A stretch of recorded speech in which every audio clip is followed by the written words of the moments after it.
Boa tarde, pessoal! Hoje a nossa aula vai ser sobre lista de substitutos alimentares. Esta aula ela é destinada principalmente para acadêmicos de nutrição, do curso de nutrição, e também para nutricionistas que desejam rever um pouco deste conteúdo.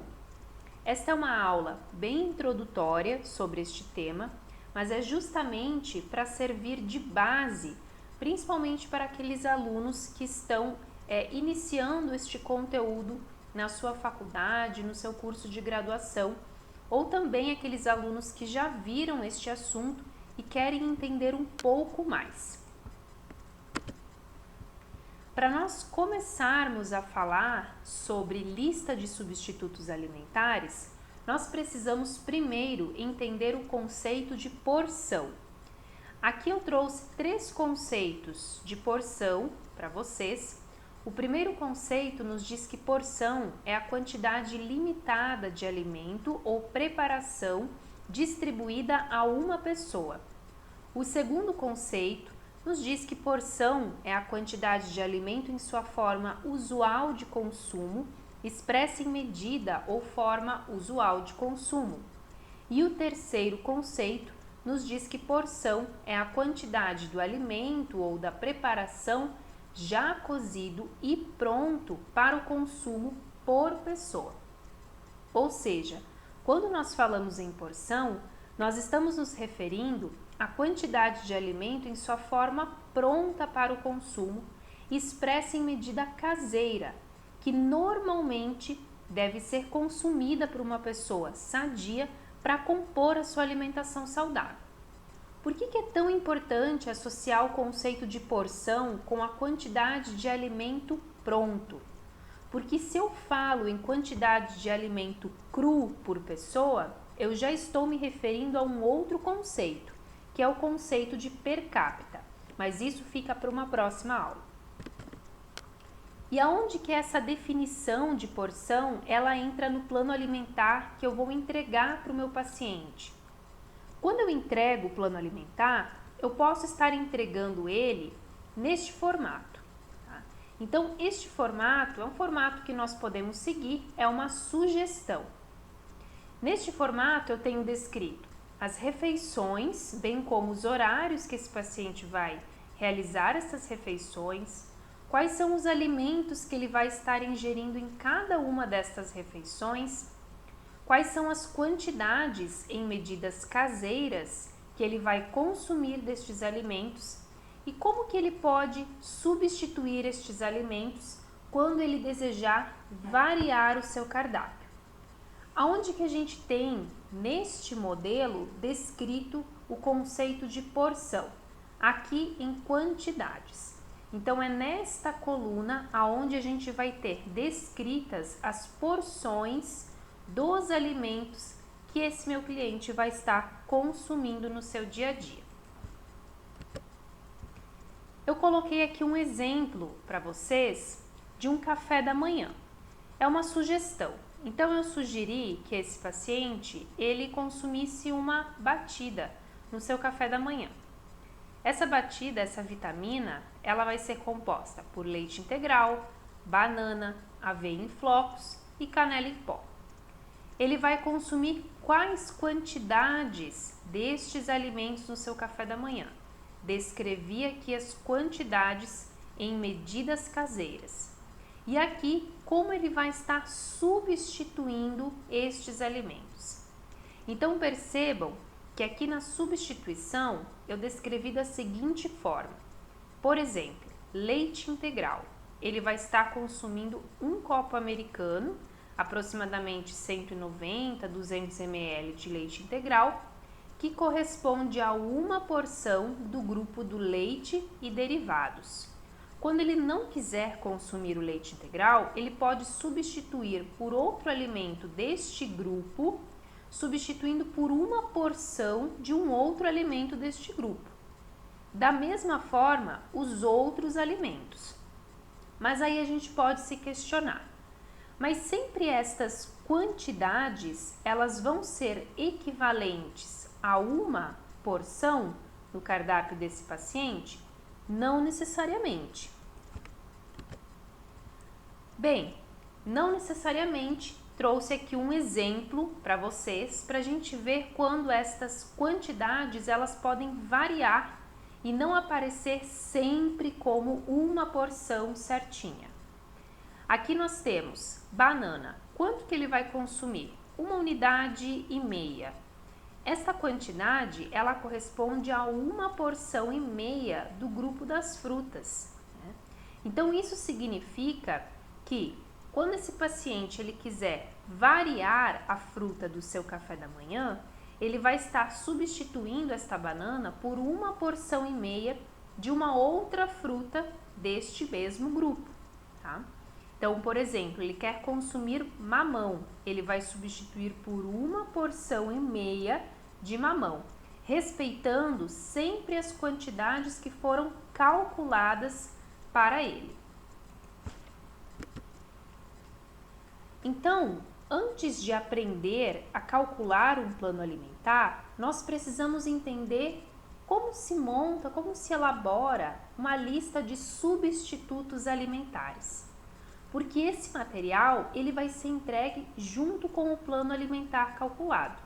E também porque é um material que nós, nutricionistas, utilizamos muito na hora de calcular um cardápio e também na hora de instruir o meu cliente, o meu paciente, em como ele pode estar variando a sua alimentação no dia a dia.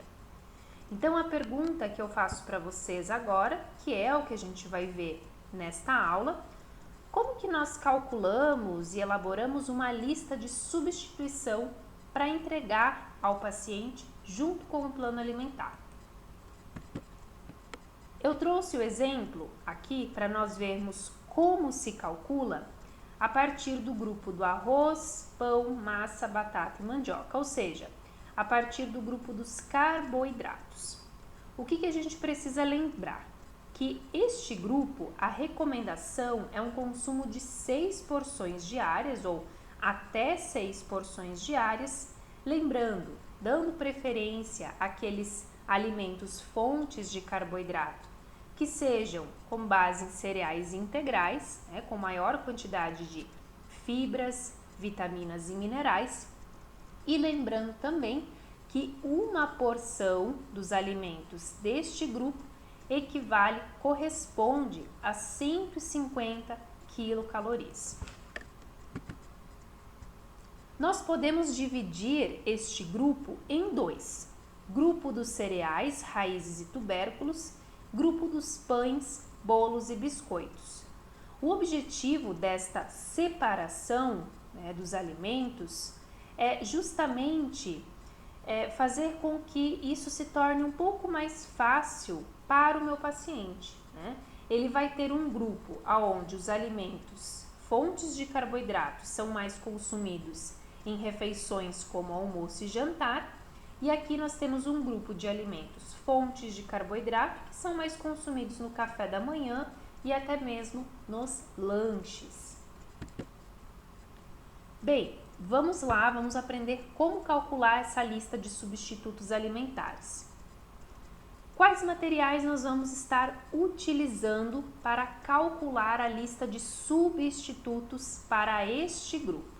Nós vamos utilizar tabelas de composição de alimentos que já existem padronizadas na literatura. Quais são estas tabelas de composição de alimentos? Eu trouxe aqui a sugestão de tabelas que eu oriento os meus alunos a utilizar. A primeira tabela, a tabela de composição nutricional dos alimentos consumidos no Brasil, elaborada por meio do IBGE. Nós também utilizamos nesta elaboração da lista de substitutos a tabela de medidas referidas para os alimentos consumidos no Brasil, do IBGE, e temos também a famosa TACO, Tabela Brasileira de Composição de Alimentos. Estas tabelas, elas nos dão a quantidade de energia, macronutrientes e micronutrientes a cada 100 gramas do alimento, ou seja, nos dão a composição centesimal dos alimentos. E são arquivos, são documentos que podem ser feito o download gratuitamente na internet. Quais outras nós temos, além destas tabelas do IBGE e da TAC? Nós temos este material, né? Então esta primeira tabela, ela nos dá a composição de energia, macronutrientes e alguns poucos micronutrientes. Ela não nos dá as quantidades de energia, macro e micronutrientes em 100 gramas do alimento, mas sim a partir de medidas caseiras padronizadas. Esta segunda nos dá tanto a composição centesimal de energia, macro e micronutrientes e também estas quantidades de energia, macro e micronutrientes para algumas medidas caseiras diferentes da composição centesimal. Só que esta tabela ela não nos dá os valores de muitos micronutrientes, como as tabelas elaboradas pelo IBGE e pela TACO. Um dos pontos positivos destas duas tabelas é que elas nos dão a quantidade ou as quantidades de preparações que nem sempre nós vamos encontrar nas tabelas do IBGE e da TACO. Então, o que eu aconselho? Primeiro vocês olham se o alimento ele está disponível nas tabelas do IBGE, da TACO, e se não tiver, vocês podem estar se baseando em outros materiais. Aqui eu trouxe uma outra alternativa, uma outra opção, né? É uma tabela de composição química dos alimentos que nos dão as quantidades de energia, macronutrientes e micronutrientes de uma variedade muito grande de alimentos. Esta tabela, o TabNut, foi elaborada por meio do Departamento de Informática em Saúde, a Escola Paulista de Medicina, pela Universidade Federal de São Paulo, e é um material excelente. Nós conseguimos acessar esta tabela também por meio da internet gratuitamente. Bem, eu trouxe um exemplo para que a gente entenda como calcular esta lista de substitutos. Vamos calcular, por exemplo, a porção da mandioca. Para descobrir a porção da mandioca, nós precisamos saber quantos gramas tem em 150 quilocalorias. Quantos gramas de mandioca fornecem 150 quilocalorias? Por que 150? Porque uma porção de qualquer alimento deste grupo fornece 150 quilocalorias. Ou seja, eu preciso descobrir quantos gramas de mandioca equivalem a uma porção. Para isso, eu preciso olhar, primeiramente, quantas calorias eu tenho em 100 gramas de mandioca. Eu vou estar olhando nas tabelas de composição dos alimentos. Esta é a tabela de composição dos alimentos, a composição centesimal fornecida pelo IBGE. Um destes arquivos foi o que eu mostrei para vocês anteriormente. E aqui eu tenho mandioca cozida. Então, em 100 gramas de mandioca cozida, eu tenho 125 quilocalorias sendo fornecida. Ou seja, 100 gramas de mandioca cozida me fornecem 125 quilocalorias.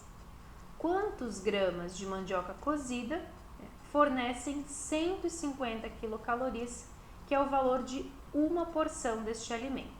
Vou fazer uma regra de 3, chego neste valor de 120 gramas de mandioca. Ou seja, a porção da mandioca que tem 150 quilocalorias tem 120 gramas de mandioca. 120 gramas de mandioca vai estar fornecendo 150 quilocalorias. Este é o valor da porção. Em um segundo momento, nós precisamos olhar a tabela de medidas caseiras do IBGE para encontrar qual medida mais se aproxima de uma porção de 120 gramas de mandioca, que é o valor que eu calculei anteriormente. Vou estar olhando essa tabela de medidas referidas para os alimentos consumidos no Brasil, do IBGE. Então, o que eu observo aqui? Eu tenho a mandioca sendo listada em várias quantidades, a partir de várias medidas caseiras, tá?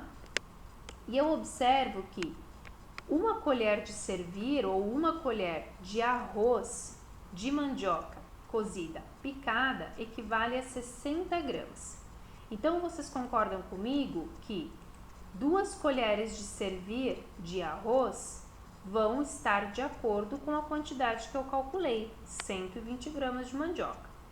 Da mesma forma, um pedaço de mandioca equivale a 100 gramas. É um valor muito próximo ao que eu calculei anteriormente. O que é importante nós salientarmos aqui? Que na lista de substitutos, as medidas caseiras, elas precisam ser viáveis ao paciente e de fácil aplicação. Se eu falar para o paciente que um pedaço médio mais, por exemplo, 1/3 de outro pedaço médio de mandioca cozida corresponde a uma porção desse alimento, vocês concordam comigo que dificilmente alguém vai ficar pegando 1/3 de mandioca cozida para fechar esta uma porção. Por isso que algumas aproximações de valores, elas podem ser necessárias, como no caso deste alimento que nós estamos trabalhando.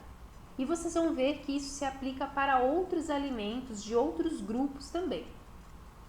Então, neste caso, se eu fosse pegar 1/3 de um pedaço de 100 gramas, eu até passaria um pouco de 120 gramas, que foi o que eu calculei.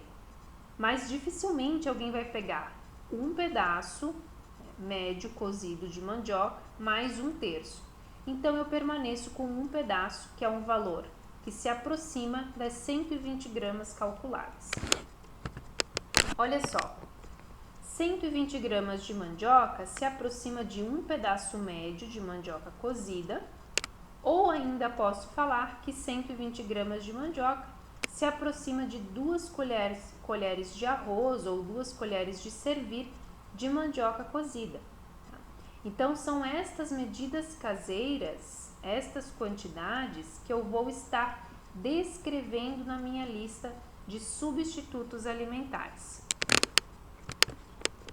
Diante disso, pessoal, eu trouxe uma reflexão aqui para vocês. Então, olha só, em vários momentos a medida caseira ela não vai ser exatamente igual à quantidade em gramas de determinado alimento, que compõe as quilocalorias recomendadas das porções.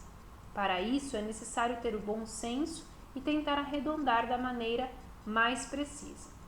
Já pensou como seria entregar a lista de substitutos com medidas pouco didáticas, como 1 colher e mais 1/4 de sopa desta colher? Como que esse paciente vai conseguir colocar em prática essa medida caseira? Então, é justamente o que a gente falou anteriormente, quando nós estávamos calculando a porção e a medida caseira que corresponde a uma porção da mandioca cozida. Eu espero que vocês tenham gostado desta aula, que ela tenha contribuído com o conhecimento de vocês.